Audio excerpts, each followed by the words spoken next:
युवाओं के लिए वरदान से कम नहीं श्रीमद्भागवत गीता।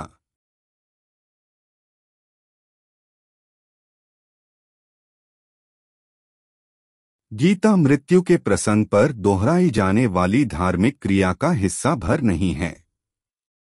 वह जीवन से भरपूर है। उसमें पद पद पर संकेतक लगे हुए हैं जो भगवान द्वारा निर्दिष्ट है। गीता हमें एक सुरक्षित संकल्प देती है। वह संकल्प हमें मान्यताओं, जड़ हो चुकी प्रथाओं, अंधविश्वासों और इतिहास के निर्णयों से मुक्त कर ऐसे बृहत्तर संसार में ले जाती है जहां सुंदर भविष्य हमारी प्रतीक्षा कर रहा है, जहां विश्वास की अग्नि प्रज्वलित है, जहां अगणित संभावनाएं हमारे सामने खुलने के लिए खड़ी हुई मिलती हैं।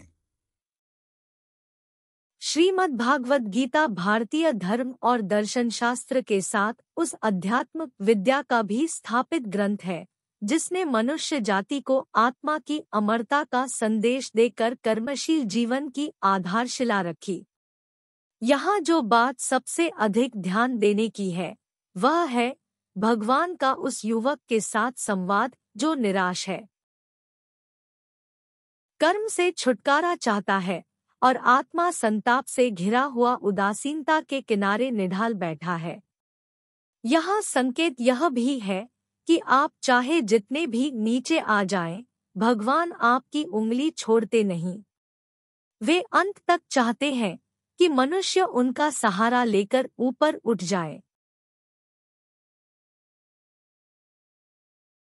भगवान को मनुष्य पर बड़ा भारी भरोसा है और उनके ध्यान में वह युवक पल प्रतिपल है जिसके पास जीवन से जुड़े हुए प्रश्न हैं, जो समाधान के लिए प्रणिपात की संपूर्ण तैयारी के साथ खड़ा है।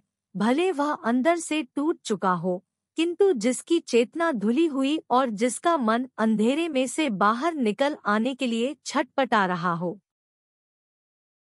अर्जुन युवा चेतना का आदर्श प्रतिनिधि है। उसके पास योग है, योग से उपजी स्थिर बुद्धि है।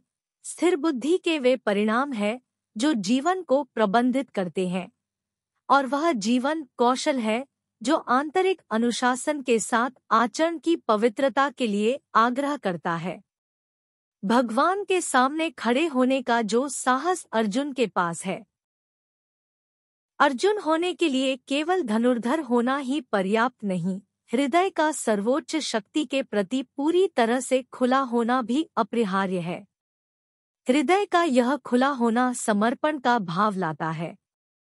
अर्जुन की यही सबसे बड़ी योग्यता थी जिसके कारण भगवान को आगे होकर अपना विराट स्वरूप भी दिखाना पड़ा और जीवन के वे रहस्य भी बताना पड़े जिनकी मीमांसा करते करते हमारी सदियां बीत गई।